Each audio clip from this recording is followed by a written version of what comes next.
Good morning, everyone. Today's topic is genetic organizations of eukaryotes and prokaryotes. I hope you all know about the eukaryotes and prokaryotics or prokaryotic cells.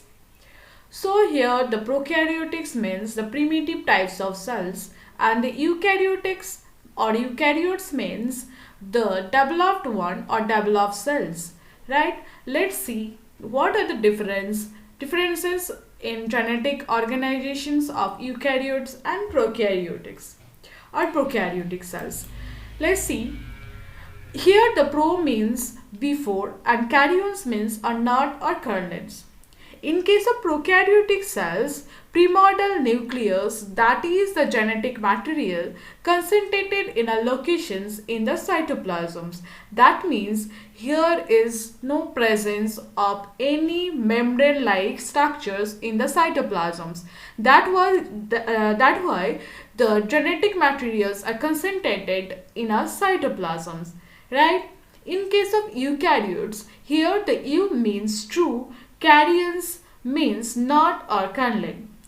Here, the genetic materials are present in true nut-like structures. Here, as the nut means the edible part is covered in a membrane, right? As like nut.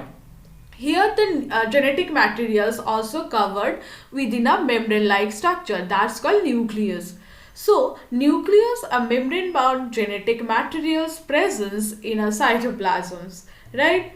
So, the true nucleus is present in eukaryotics, and in case of prokaryotics there is no presence of membrane-bound structures. That's why genetic materials are free in cytoplasms or concentrated in a cytoplasms.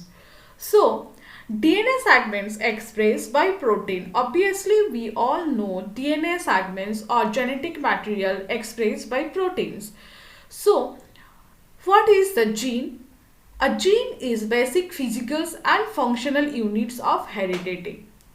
So, how the genetic organizations in the prokaryotics and eukaryotics? First of all, we need to know what is called genetic organizations, right?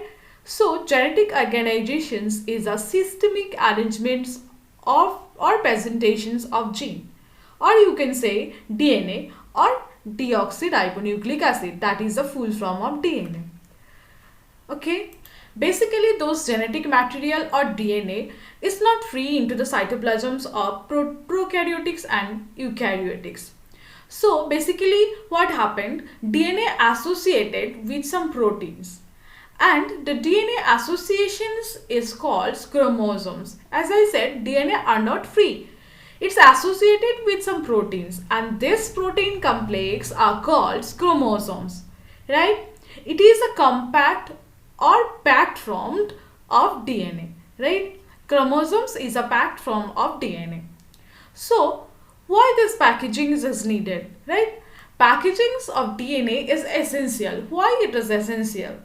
As because behind the packagings of DNA, first reasons is gene or genetic substance need protection to express their characteristics. In that case, packed form protect the damage. Obviously, when we take something in package forms, it is more protected than saturated form, right? The next is fit into the cell. A compact form's DNA is fitted in cell perfectly, right?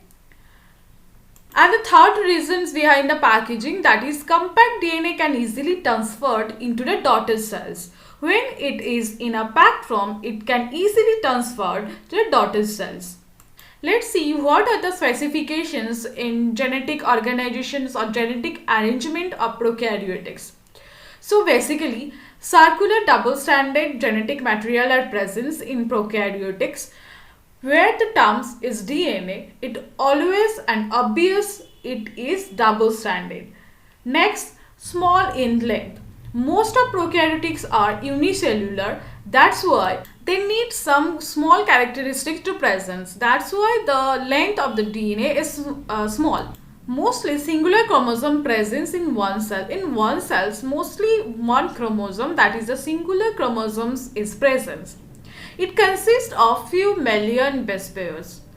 in spite of at because of this chromosomes is singular in number. That's why a few million base pairs are present in this single chromosome, right? Next, the combinations of DNA and other proteins are nucleoids. So, in case of prokaryotes, there is no presence of nucleus. This combinations of DNA with other proteins is called nucleoids, right?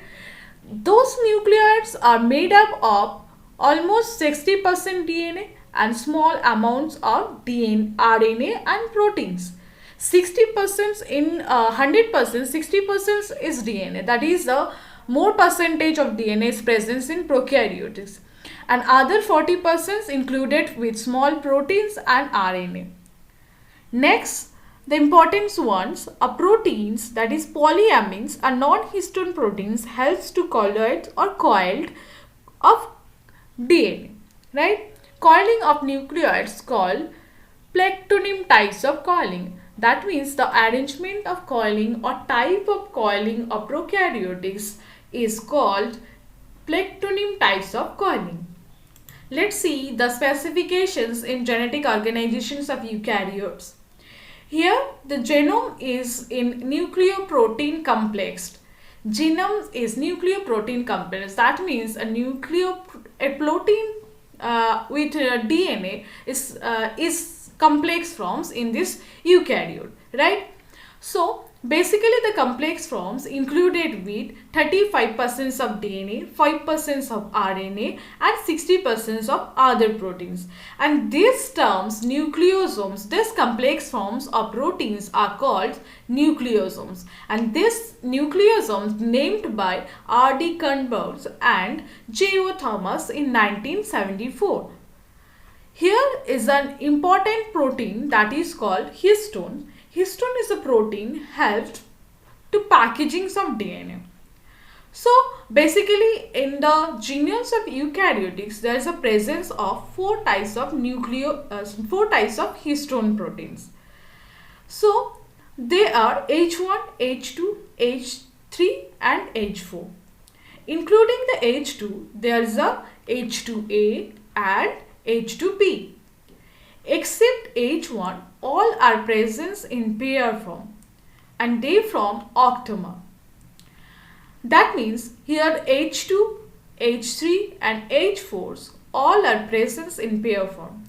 As you can see in these pictures, the H2A also combines with H2A proteins and H2B also. Here the H3 and H4 also in pair.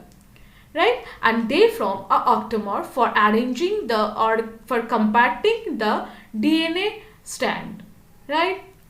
So basically 166 base pair can wrap over nobody for 1/3 trans to forms nucleosomes. Basically this DNA, double-stranded DNA are wrapped into the octamer, and the H1 linked H1, that means types of histone proteins H1 link both nucleosomes. It is also called marker or plugging proteins. As because this H1 linked the nucleosomes, that's why this protein is called obviously plugging protein. Here you can see in this picture, here is a chromosomes and it is the zooming pictures of these chromosomal structures. So as you can see in these pictures, there are some octamers are present. Those octamers are wrapped into the DNA strand, and those DNA strands are linked up with H1 proteins or H1 histone protein. And here is another point about gene expressions of prokaryotes and eukaryotes, that is by transcriptions and translations. By this transcription and translation process, a DNA is expressed proteins. As we all know, DNA at first produce some RNA, and those RNA by the translation process express as proteins. And from DNA to RNA, this process is known as transcription, and from RNA to DNA, it called the reverse transcription. Basically, to create a proteins, DNA goes through the transcriptions, then translations.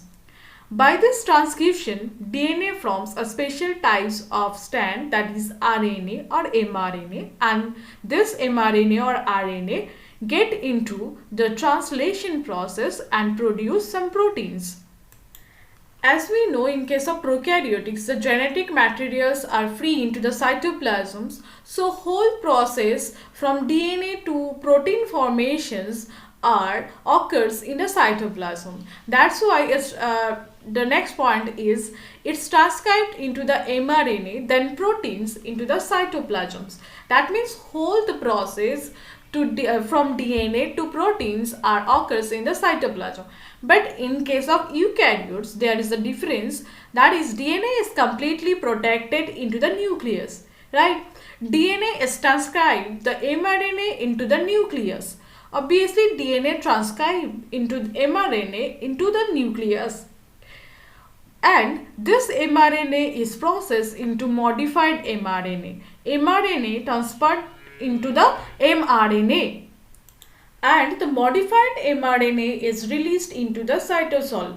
That means the previous process are into the nucleus, and the modified mRNA then released into the cytosol, so cytoplasms, then it's translated into proteins.